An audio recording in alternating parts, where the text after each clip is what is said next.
preparing. All right, here we go. Now we are officially live streaming. Welcome everyone to Red or Green Books Book Club Author Talk. Today we are featuring Rita Zahir, the raw poet, R-A-H. And she's amazing in her incredible book, Saffron, Sunshine, and Sweets. See if I can get it where there's not like a glare. Saffron, Sunshine, and Sweets. It's a wonderful collection of poetry. We're super excited to have her part of our Red or Green Books family. Thank you, everyone who's joining us today. Stacey Dyson in the house, right? She's our fearless leader at the helm of Tesoro, which is our worldwide women's organization, which we're a part of, as so many Red or Green Books authors have now had the opportunity to become part of Tesoro. So that just fills my heart with joy. So today, how this is going to go, the show's going to be about an hour. I realize we're starting a little bit late. So we'll go over a little bit past 2 Eastern. If we need to, that's fine. We're going to have a little chit chat. Rita will have a full 30-minute set. She can take the full time. You don't have to take the full time. You can go over if you need to. If you need to know how much time you have left, let me know. I'll keep track of the time for you. But you're welcome to use any and all of that time today. And then we'll come back after her feature set and we will do a Q&A. So if you have a question for Rita that you would like to ask, you're welcome to type it in the chat or raise your hand at the end and we can have you ask the question. And she is under no obligation to answer any of them. So don't worry, you can totally say no and that's valid and that's fine. This is not an open mic, so I'm going to ask everyone to stay muted. If you do not want to be recorded, of course, keep your camera off, and that will alleviate that issue. Some quick fun announcements. Yesterday, we just debuted the 2023 Poetry Summit movie. The runtime is 1 hour, 16 minutes. So if you missed the Poetry Summit, you should go and watch the film. It's on our YouTube channel. Please like, share, subscribe, follow everything for Red or Green Books, and the word is right. But you can go and watch it. You're going to laugh. You're going to cry. You're going to remember like just so much fun stuff. And if you weren't here, you're going to really want to be here in September. So tickets are available for that. We have 11 Tesoro women coming down to Albuquerque in September for the VIP Champagne Show, which is on that Sunday. Tickets are only $25 right now. So you want to get your early bird tickets, lock in that price before tickets are sold out, because depending on the venue, we may only have a certain number of tickets.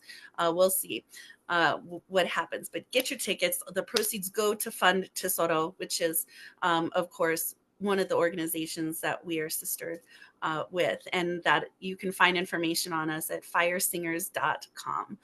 All right. So if you would like to grab your copy of Saffron, Sunshine, and Sweets, you can do that on our website, redorgreenbooks.com.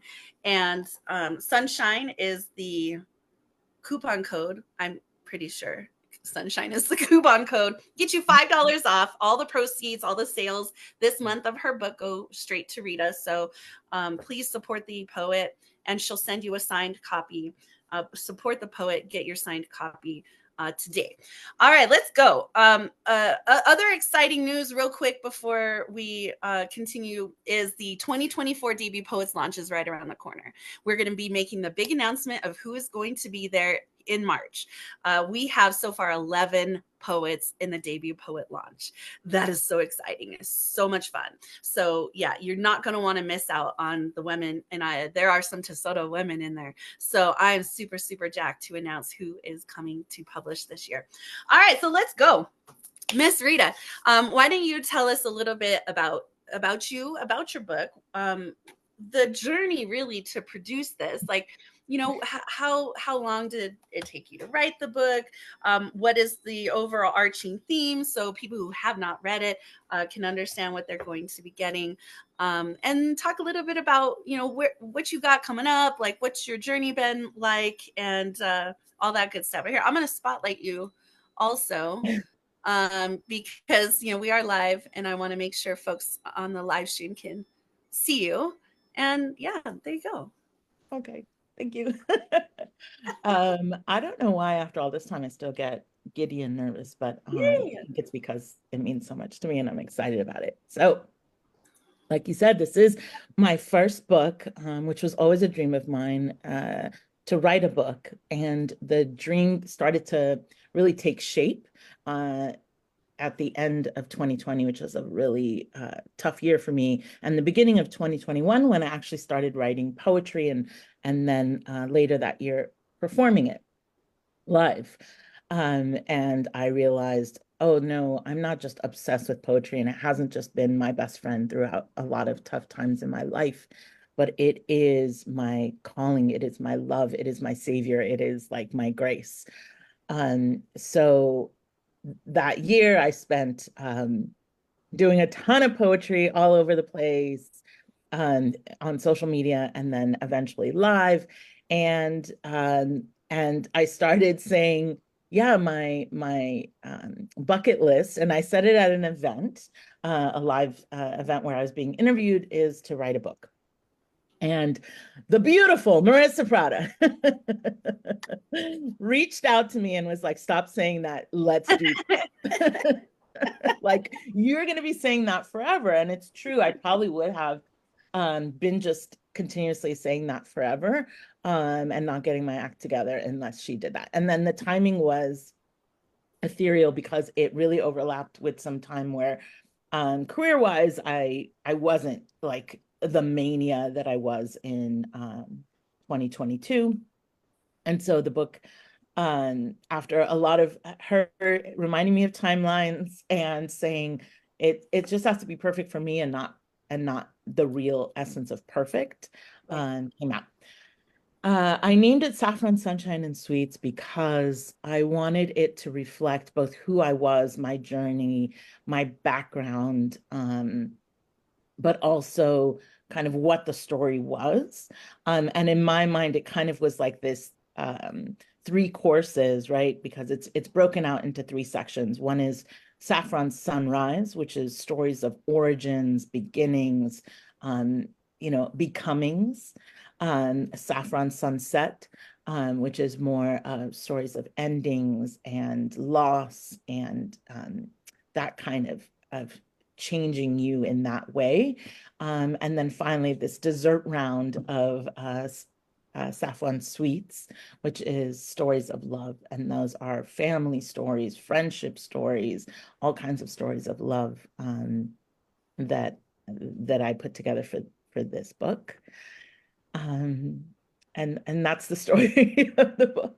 Where can people like find you, follow you, all that good stuff? So I became Raw Poet a little bit before writing the book. I had tried some different names, but I really found that. So my name in Farsi is Rahla, so the RAH of Ra, and then it also meant Raw Poet is actually loosely translates to the pathway of the poet in Farsi as well. And then Ra meaning the divinity of light, and it just all started like coming together. And so I'm Raw Poet on every platform, Raw_poet on Instagram, TikTok, everything. So that's how they can find me. They can buy the book at ritazahir.com or redorgreenbooks.com. Yeah, so, and for anyone who doesn't have the book yet. Awesome. I love it. It's been like it's been such a wonderful time to work with you, and you've just been like really one of just the most lovely people I've ever had to work with. So I'm super excited to have you here in the family, and I it's really it is like family. So for example, Rita had referred a poet to me to publish their book, and now their book is getting published, and it's coming out amazing. Like I can't wait for you to see it when we make those announcements, and start to do things for this upcoming year. And so it really does become a family here. We work with people we really enjoy working with, and we're doing a lot of really important work. We're female forward, but we also want to make sure that we're very diverse in the topics of the books and the backgrounds and the histories of the stories that are being told through poetry. So, and now we're kind of getting into the realm of social justice, having things close to our heart now that we're fighting for as an organization. So, thank you for being part of the journey and for laying the foundation for the next poets. And for coming. I'm so proud of you, and I'm so proud of your book. And just thank you for being part of Red or Green Books, and to Soto, and thank you, Stacey, so much for embracing these women who come out of this press, because they're amazing. I mean, this year is no different. I can't wait to announce who is going to be on this launch. And your book and your work and you being here has allowed it to become even smoother for the next poets. And so that's the legacy work, right? All right. So I'm going to go ahead and open it up for Rita's feature set. You're welcome to take as much time really as you need. You don't have to cap out the 30 minutes. You can go over if you need to. No problem. And this is a live poetry reading, so we don't put any sort of trigger warnings on things here. You just have to go with it. If you need to step out, that's okay. If you need to mute your device, that's okay. But please understand, this is a live poetry reading. And let me re-spotlight you, and then we'll come back and do some Q&A. All right, take it away.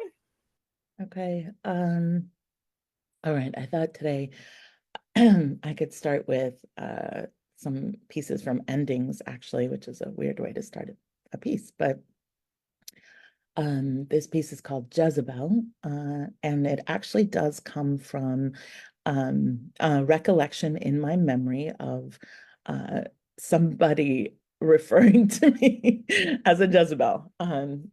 So here we go. They called her Jezebel. In an effort to quiet her storm, they worried about the stories she could tell, terrified by the tenacity of her tongue, her words pronounced like a spell, the inflections of her voice, a reflection of how deep her monsters dwell. Concerned of the commotion she caused, barriers broken, shattered remnants of kingdoms that fell, secrets hidden and buried, treasures, starlit, silent prayers her lips will never tell. She's a pious priestess, playing the pariah, pillaging permission, possessing potions stolen from the darkest hallways of hell. She could drown you in the visions you're suddenly believing, in the power of the wishing well. Honeysuckle scented whispers, emoting a seductive, hypnotic smell. She would pluck back control from those who had precluded her, people trying to abnegate her place and refute her power. She clapped back thunder with just a whisper on those that tried to leverage her name as a slur, cause cataclysmic catastrophes to occur, deemed the dismissive as the catalyst to the disaster, enlisted the same elements that had first created her. She called to the earth, wind, and fire, shed torrential tears of holy water, the floods. They cleansed the path to the future, the truth revealed through extreme torture, spoken into being, the reality she would conjure. Maybe, oh, just maybe, pixie dust was just dried up and crushed fears. Maybe she conceived magic with each of her tears.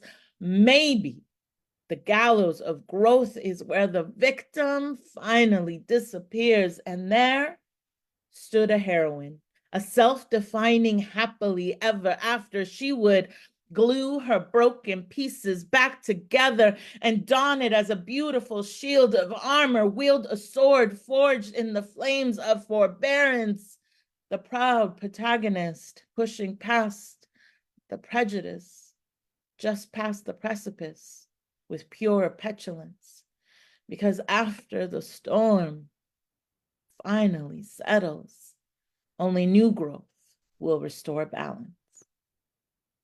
And that's that piece.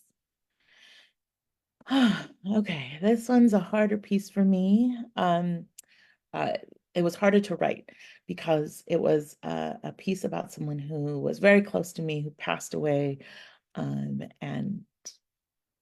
And every time I read it, I remember. And it's called I've Been a Fool. I let go of the last day of March before knowing what the new moon would bring. In the gentle bliss of ignorance, I nestled up in soft, dreamy slumber to the sound of your far off and fading goodnight whisper, only to wake up lost in this film noir, unflinchingly unfolding as I blankly stare, the shadow villain taunting, catch me if you dare.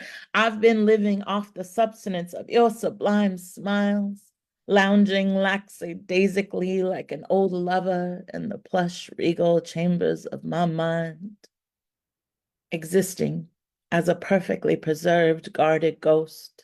The memory tiptoes in from a different time. The billowing blaze of your opulent orange sunset still warm on my hot cocoa and cream skin. Your heart opened like an ornate Pandora's box, and my little monster eagerly climbed in. The untamed rhythm of your words swirled around my fire, stoking the fierce flames to the sky in the rapture of a tribal dance, playfully pulling my hand, laughter tumbling onto me from the depths of your essence, slyly slipping me into a trance.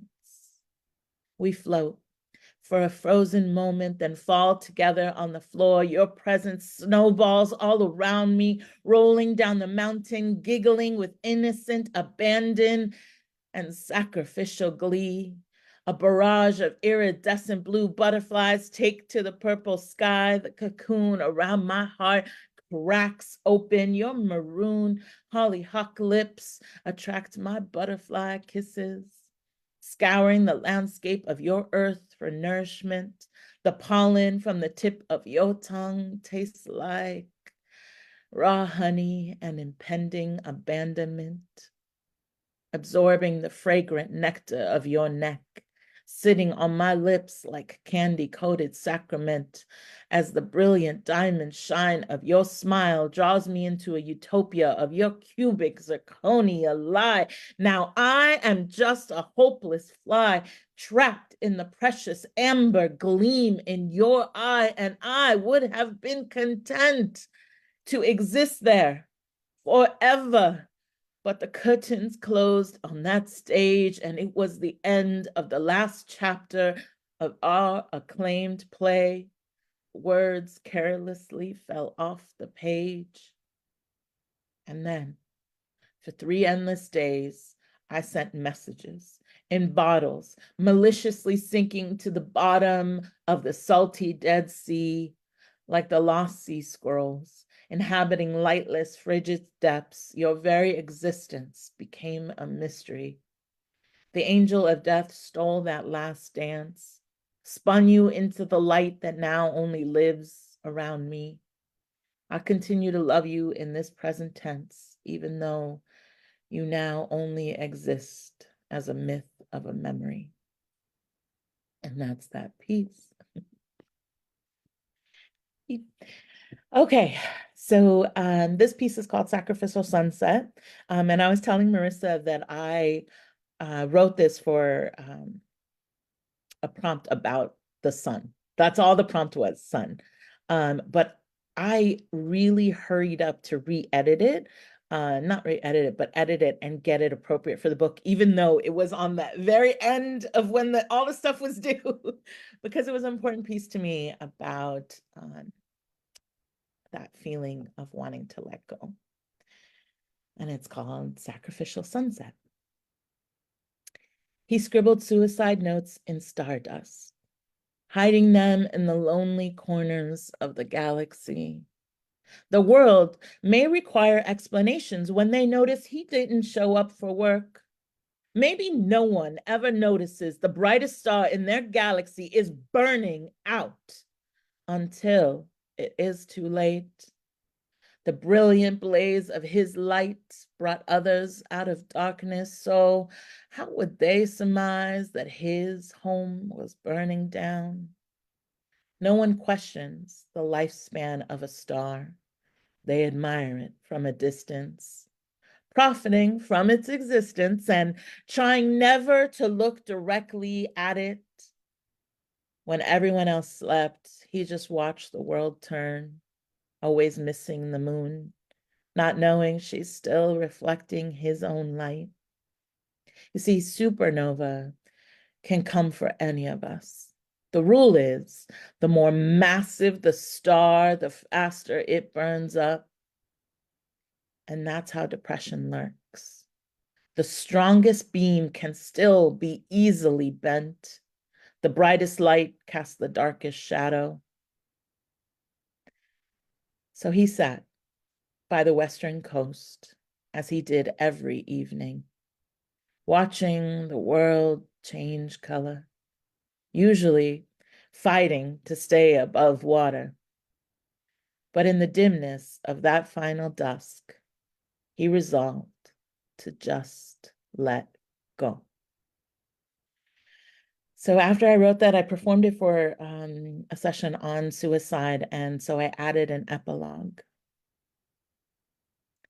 The world was forever darker without his special light. The ground grew cold in the shadows of the flowers, searching for substance in an empty sky. The burden of pain did not just disappear. It was shifted to new shoulders. It sat heavy on those that had held open arms, the weight of waiting for answers that would not come. We can only dream of a future we have been denied. Maybe we should check the sky more often, speak strength into the reflections of the half moon, help downpours become rainbows with just a little light. Maybe we can plant new stars together in the night sky. And that is that full piece. Okay, let's see. This piece is called Lilith. Yeah. At birth, she was beset with an ancient legacy. In her dawn, she would don this fragile crown, bestrode the name of Lilith, the first feminine fighter. Before those words had a definition, in the undefined lines of history, she could play in the shadows of darkness or dance in the light of freedom. You see, the power she held was merely a decision. Young Lilith would also abandon the garden. She followed her own song of destruction, a fall from grace led by a snake, a death in name, as he pronounced her Lily, perverting her power under playful pretense, the telling of someone else's story. His sentences doomed her tale. He claimed her demise as his dominion. She would never again feel at home in her own skin. She resolved to shed it and begin again, a rebirth of definition, reclaiming, reimagining, redefining, resurrection, a retelling of origin, declaring the past insignificant with an act of self-forgiveness, a genesis, declarations of independence, claiming herself as a symbol of salvation. And that's that piece. And it relates to this piece, which is called Reflections as well. He shattered her mirror, so she would only ever see herself as fragments, come to believe she was nothing more than broken pieces with jagged edges no one else would dare to touch, cut by his cunning, bloodied by his lines, a broken possession unworthy of saving. He left remnants of his bad choices, paper cuts littering his pockets, remnants of rendezvous, loose strands in her bed, voices of strangers in her head. He became acutely aware. Caged birds, they don't sing unless you clip their wings. They forget what flying means. They come to crave the safety of their secure solitude, like cutting a flower from its roots. To place it in your vase, it stops growing when you own it. It loses purpose, separated from the earth. You just Watch it slowly die and call its homicide, adding beauty to your life. He justified his means with her end, delivered strikes she couldn't defend, knocked her down again and again, just so she'd always be looking up at him. Kindling the blaze of fire of destiny, blowing smoke made it hard for both of them to see. So there you go. But no matter how deep he buried her in doubt, she eventually dug herself out. Some seeds took longer to sprout. He fed her darkness after darkness, and she grew fruit, summoned sunshine, so his shadow would dilute. He pronounced her dead on the scene. Her demise became her vaccine. He deemed her destroyed. She would disagree. And then he made one final decree. Baby, nobody, no one will ever love you like me. But instead of a curse, that girl found it to be a blessing, a pure and precious piety. And that's that piece. Okay. One more of the endings. This one's called Say Goodbye. And I'm reading it because it's I wrote it exactly a year ago, I think, at a funeral of a mother of a close friend. I went to someone else's mother's funeral today. Standing on the edge of a mountain under this hill of pressure, the cold whistle of the lonely wind winding itself around me, a familiar song on my face. I close my eyes to see if it will fade. Desperate for an act of transition to make the time that heals quicken. Handing out handfuls of condolences like used tissue, stained with my own pain and utterly useless. I feel your hand on mine and your voice in my ear, a gentle reminder that this is not my destruction to swallow, that I have already broken in the place that holds a mother's love, that you are just an angel now, sitting on my shoulder, telling me to breathe, that breath will sting like bitter medicine, and that there is no more sugar to make it go down. I long desperately to lean against you, to hear your voice pronounce me, call me into being. In this moment, I am losing you all over again as I watch love lay down, stretch out, and fall asleep deep underground. And that is that piece. And maybe now we'll do some from Saffron Sweets, some love stories. This first one's called Coming Home. You smell like lavender and clean linen, like vanilla sugar candles and intimate Friday night dinners, like fresh cut watermelon slices and lemon halves on summer afternoons, like newly picked jasmine flowers placed directly into mason jars. You taste like home, like sips of cardamom tea and honey, like a warm, fluffy piece of chocolate cake right out the oven, like the last scoop of salted caramel ice cream saved just for me, like an extra Girl Scout cookie when the season is definitely over, like hot cocoa with the perfect number of marshmallows, like a spoonful of sugar that helps the medicine go down. You sound like home, like soft goodnight whispers, like secrets under covers, like favorite movies starting in 5 minutes when I can hear the popcorn still popping, like song drifting in the air on the edge of spring breeze, like laughter overflowing on top of old jokes, like an I love you tucked perfectly in my pocket. You look like home, like an old tree in the yard we planted together decades ago, like an enter with love sign at the door, like a place to take off my shoes and get comfy, like a cozy couch with a worn-in blanket ready to cuddle, like a fridge full of my favorite leftovers wrapped perfectly with care.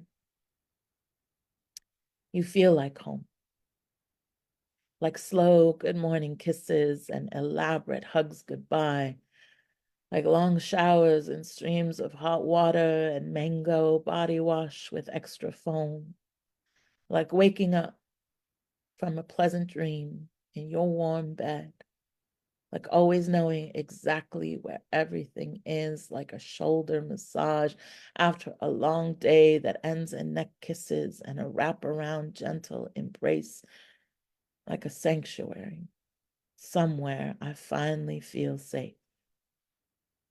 You see, you remind me of home, just one that I have never known. And that's that piece. Okay, let's see. This is Lost in the Sea of You.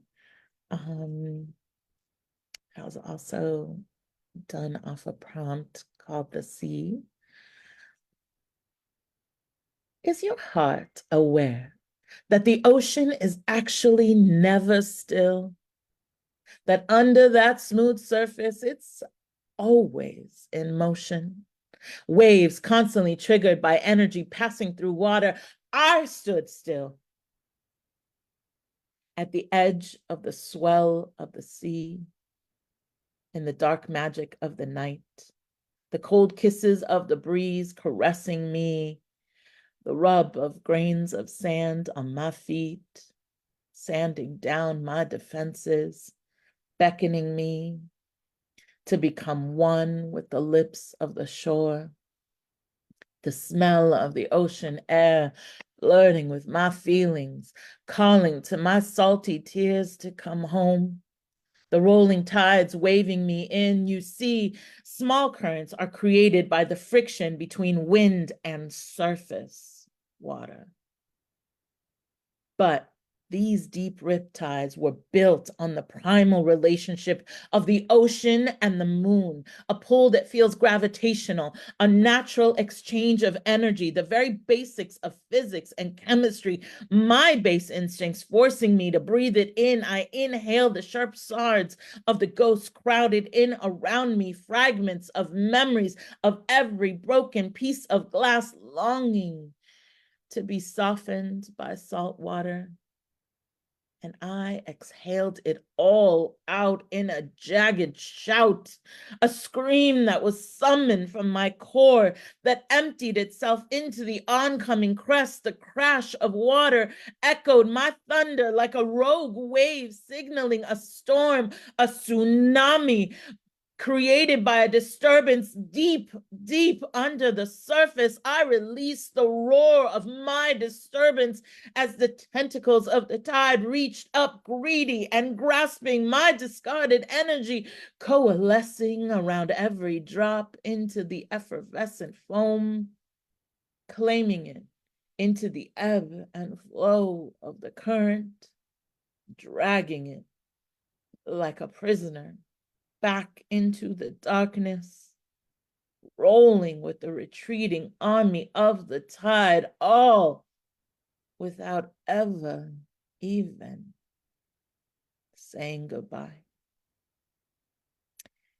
That's that piece. Okay, what do I look like on time? You have 7 minutes. Okay, so let's see what we do after Midnight Blue. Okay, so this piece is called Midnight Blue. On this silent night, I will play the moon, to your deep midnight blue. I will lay against your darkness and hold up your sky. I will call out to the wayward wolves to sing us into the serenity of a lullaby. I will share a sacred chant that carries into the endless, empty existence, a recalling of the rapture of falling into the resistance. Serenading us a love song for our final dance, a spiritual hymn to rekindle the blaze of our smoldering romance, a tango tangling the tentacles of the rising sun off in the distance, swaying the branches of the trees till the leaves fall into their own trance. I will sprinkle stars like dewdrops on our long road to Zion, whisper wild winds to wrap around the rays of your summer sun. I will kiss red and orange streaks into your autumn horizon, trigger the winter waves of the ocean to call back that lost siren. Play queen of the sea, Aphrodite, to your Poseidon, give birth to the purple majesty of this impossible vision, raise a civilization nourished by the love you've given, inhabit the heavens to heal your hidden and harden inhibition, turn every ending into a new beginning's ignition. I will bottle the summer. I will battle the summer departing as an act of treason, kissing the scars left by the passing of the season, transcend tomorrows and the turns of every transition. I will make whispers of your name into a religion. In a final act of resistance, I will hold back the hands of time to make this reluctant moment stay. Because the truth is, the words don't exist just yet to properly relay. So instead, I'll send you love notes from millions and millions of miles and light years away that show up as the North Star when the darkness makes us lose our way. Okay, so so this one is called In a Perfect World. They say a butterfly is a servant of nature. If a butterfly lands on you, it is a sign that your unconscious mind is giving approval or maybe just permission. In a perfect world, we would never catch the butterflies we chase, knowing that simply touching them causes their colors to fade, making them more vulnerable to prey. Instead, we would watch them with gentle awe, contemplate the magic they possess from far away, with the understanding that nothing is perfect close up. Flaws are what create the pretty patterns we admire, just like the cracks in our story that look so beautiful from a distance. In a perfect world, our midnight thoughts would lay on top of each other like exhausted lovers, feeling spent but never quite satiated, words melting into each other at their meeting points. In a perfect world, we wouldn't have to send messages from long distances like smoke signal, a far away SOS that dissipates in the air. I'd place my lips on your microphone, tattoo, pronounce promises with perfect precision, with clear and commanding conviction, true dedication to delivering wanderlust wishes. It would be like yielding to the demands of destiny. In a perfect world, I'd wish for the freedom to even believe in a happy ending.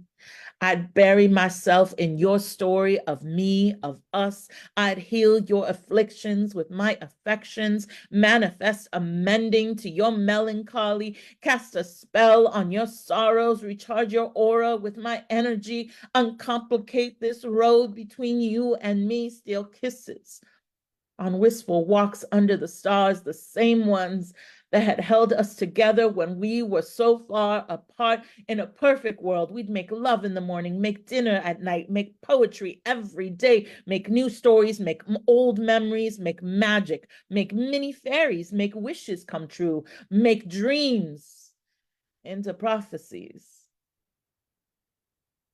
In a perfect world, I'd bathe in your celestial pheromones, soak up your powerful passion, not worried about the enduring addiction. I'd awake with your arms around me, your hair tangled with mine, your taste on my lips, your scent on my skin, your dreams dancing in my head. In a perfect world, I'd live forever in that first moment you called me a poet and told me to live my art. We would exist there together in the midst of our illusion. But in this world, your ink marked my heart the way it did the page, transforming pain into art, a story told in scars. Each line forming a trail of tears. I was already a lonely ghost before I met you.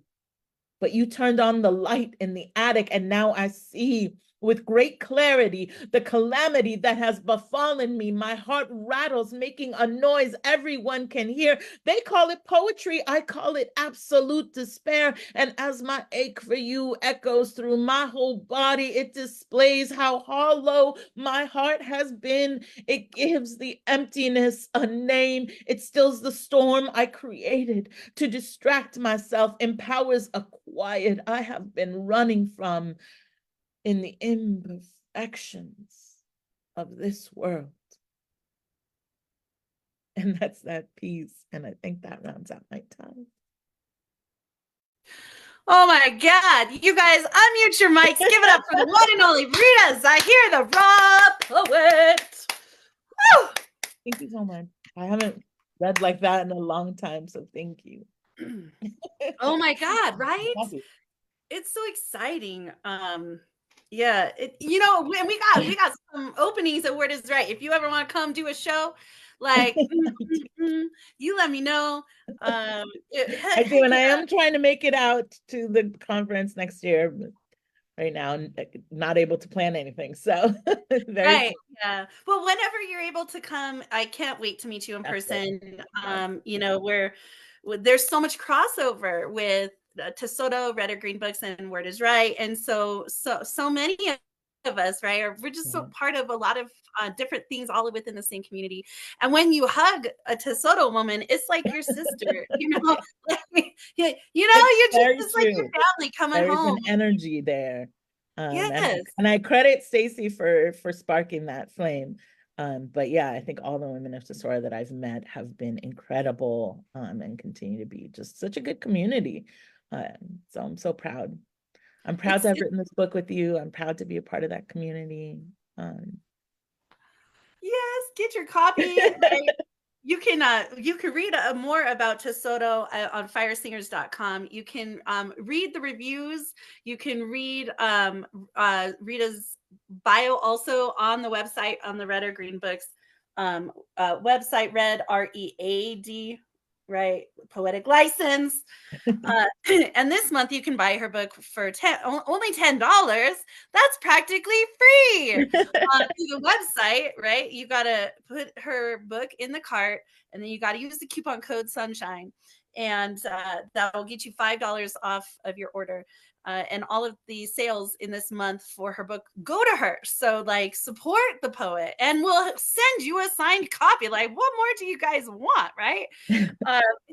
So just do it. Every month we're featuring a new is a volunteer, right? Book clubs volunteer. So it's not like I'm picking these books, right? How could I pick? And I can't pick. But just so you know, Rita, so far we've published 56 books, over 200 people, and just short of 700,000 words. This year, our goal is to break the 1 million word. Yay. Break into 1 million words. Can you imagine this little press putting out 1 million words, and you are part of that? This book is part of it. You guys need I love talking about Red or Green Books and just the story and how I think it's pretty incredible what you do, because it's not easy. is really not easy to do it from that without the like vast resources of a huge like company. It's not. Yeah, I took the COVID relief money, some of the COVID relief money that we got in 2020, and that's how I started this little peon press, saving money from my paychecks to publish the anthologies, and then we took the sales from the first anthology to help fund the second anthology, took those sales to help fund American Graveyard Night, and now we have the American Graveyard launch, and so we're using the funds from that for sponsor a senator. It's kind of this way of circulating the blessings within the community, and so I'm hoping we can get big enough to where we can actually sponsor books, because it's a huge important thing to do that. If anyone has questions for Rita, you can either raise your hand or type them in the chat. Of course, she can decline to answer anything she wants to. She does not. But I wanted to ask you a couple things. So what was your absolute favorite thing about publishing Saffron, Sunshine, and Oh gosh. Um, this is my favorite thing. This is so funny. I was deathly afraid that the book would come out and I would be like, gosh, why did I do that? Why did I put my name on that?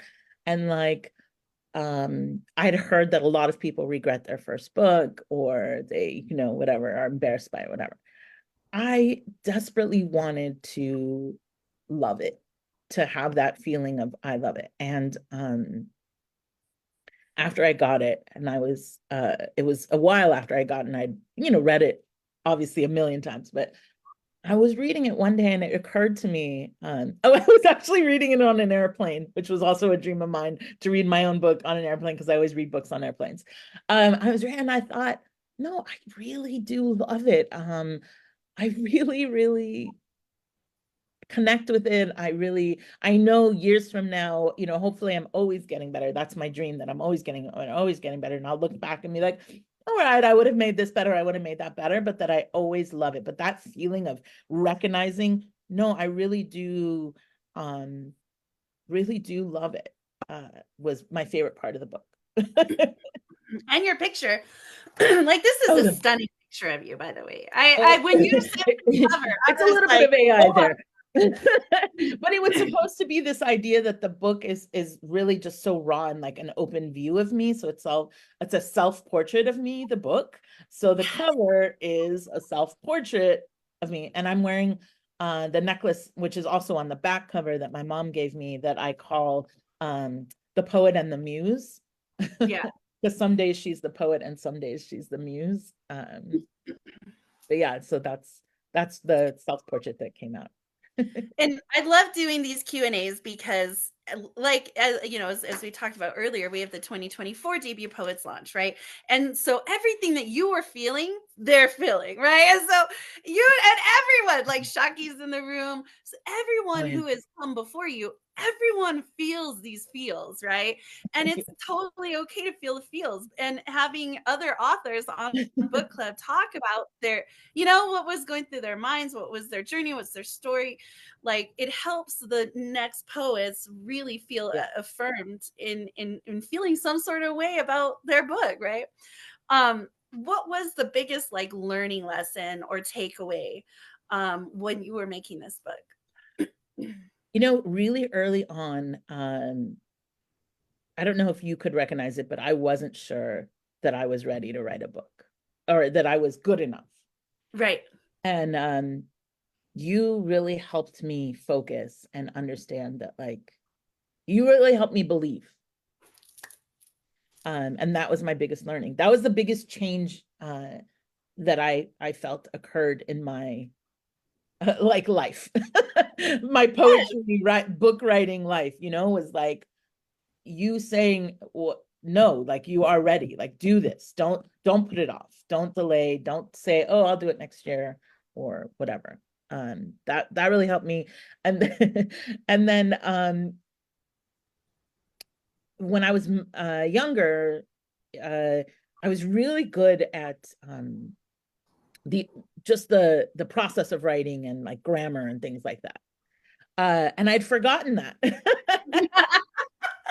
And so when I was re-editing my book, and every time I would read it, I would find something that I thought was like a hidden, like, oh, no, that's actually not the exact right use of that word, or the grammar isn't perfect, or like these two words could be two, but they should be one word. Like those kinds of like little edits that I found made me feel like, oh yeah, that's right. I used to be really good at that, but I forgot. And poetry, right? Poetry is very ambiguous. It's very artistic in nature. And so one of the big things when people come here is I tell them, you can spell things the way you want to spell them. You can use or not use grammar. You don't have to have a single punctuation in your poem. Like your poetry, like you said, it's your self-portrait, it's your self-expression, it's your artwork. And so, really we're very much embracing the expression of the author, right? We just put out, in the launch last year, Nico Kim's book, Bare Knuckle Boxing, right? It is the epitome of his manipulating letters and words and poems on the page to get a message across. That is not necessarily the correct spelling of things, but it's him on the page. It's completely authentic and real. And so, that it's yes. I think it's Not cool when everything you has do it on purpose. yes. But for Got, me, I was got like, I don't want to accidentally do it. Stacey, you just need a fan now, and then it'll be like, woo, you're on the beach with Teresa I know. in Costa Rica. And then the last thing I like to ask people is, what is your great advice? Like, if you could tell the next poets or talk to someone about who's considering, publishing, regardless of if they come here or not, like, what is your advice now that you've put a book out? I think to do it and to recognize what the barriers are for you. Like, it's funny to say just do it, but like recognize what your personal barriers are. So if that is that you need more structure, that you need more help with timelines, like you need someone to keep you to like, no, this is the deadline, otherwise you'll just keep pushing it, then get that. If you need someone that's like you trust as an editor, then get that. Because there's so many people in this community who want to help and be a part of that. And there's a lot of people who are like, no, I'm going to self-publish or whatever it is. And then they just never end up putting out the book. It's like, okay, man, just recognize what you need, and then go and get that help to do it. And I think that was really what was big for me, is like I needed that structure and someone to do kind of the pieces that like would have taken me forever, and someone to say, no, this is the deadline. Like you cannot edit it for the 65 time. Like it's done. That's it. I really needed that, Marissa. So thank you. Because I would have just kept rewriting it. So And that's I my think figure out those what you personally need. I love that. It's great advice. Yeah, absolutely. The things that you're talking about, you're mentioning, are the things that I hear the most as a publisher. I'm not ready. I'm not good enough. My work's not good enough. I don't have a big enough following on social media. I don't, who's going to buy my book? Right. Yeah. Though all of those things are completely valid. And I promise you, every single author who's come through here has thought those things at some point in time about their book. So, being that this is we focus a lot on debut authors. We focus a lot on people who've never published a book before. I mean, we still publish people who, maybe it's their 10th book. And if it's your 10th book, then that's great. But like, what doors are reopening for you? What opportunities are we creating for you? How are we getting new voices out there, right? And doing, trusting us to do the book for you is huge. And trusting yourself to do it was huge. And this is like, this is something no one can ever take away from you. Once you have your book, it's there forever. So, congratulations on the book. Thank you for being a part of this incredible team of authors and poets and writers. And thank you for being part of the Soto. Stacey, thank you for seeing what I saw in her. and Shaki and all of the other RGB authors who are part of Tesoro. I can't wait for you to meet some of the women coming up through this year. It's going to be exciting. Does anyone have any questions for Rita that they would like to ask her? Nope. Okay. And if you look at the picture of Shaki with the transformer, that was here in Albuquerque when she was at the summit in September. I never noticed that. Yeah. Yeah. So yeah, it's a lot of fun. Well, hopefully, we got a lot of things. Stacy, is there anything you want to make announcements for Tesoro or anything you want to promote while we're still live here? Just need to remind those of you who have not decided which April or which Sunday in April to do your shop for the invitational. I need that as soon as possible so I can get that list out, please. And we have a Tesoro double shot this week. Doing sorry, no caffeine and really early for me. We're doing back-to-back aperitif concerts. One on the 21st, one on the 22nd. I cannot believe that we got Ivacha to do this, but she is one of our aperitif people. I also want to just laud while I have time. We got Genevieve Ray from London. She's awesome. As a member of Tesoro. We got Amanda Shea in New York for Tesoro. Amanda's coming to Albuquerque. So I cannot wait. I'm working on how to make it happen. I got 65 lottery tickets for my birthday. Cross your fingers, ladies. I'm working on a way to get all the Tesoro women together because we're about to take over the planet. Yeah, we're coming for you. So go to firesingers.com to check out all of these incredible human beings who are there, and keep your ears to the ground because we have at least one Tesoro woman in the launch for this coming year for the debut poets. Super excited to make that announcement in March. I did not pull up to see who next month is, but let me do that real quick. I always like at the end of this, I always go and promote next month. So let me pull it up. I can't remember off the top of my head. There's so much going on in my mind. Emily Cortez, that's right. Emily Cortez is going to be the book club author for the month of March, and her new book, Queen of Swords, is a tarot-based book. She wrote a poem for every single card in the tarot deck, so it's super interesting. Yeah, it's really cool. Like you would love the artwork. Shane Maynor, of course, she did the cover art, and she's a Tesoro member as well. So it's just, all the love in the community coming together to support these poets. So thank you so much. Rita, one more time, where can people find you, follow you, all that stuff? Okay, you can buy the book at ritazahir.com. You can follow me at raw_poet on all the other platforms. Awesome. Go and do it. Get your book. Get a signed copy this month only for $10. That's practically free. And I will see all you beautiful people for book club the third Sunday of the month, 1 p.m. Eastern. This is how we do it. If you have not had a chance to check out the Poetry Summit movie, please go to our YouTube channel. I uploaded it this morning and sit and watch the wonderful time that we had in September. You can get your tickets for the 2024 New Mexico Poetry Summit at redogreenbooks.com. The tickets are I think they're only $30 for the early bird tickets. So come on, let's go. And then get your VIP to Soto Champagne show tickets for only $25 right now. Thank you all so much for being here. Peace and blessings, Rita. Thank you for being on this journey and for being here today. And much love to you and your wonderful book. And if you need anything, you know where to find me, okay? Thanks so much. Have a good night. Bye. Good day. Good morning. Good afternoon. Depending on where you are. Bye, everyone.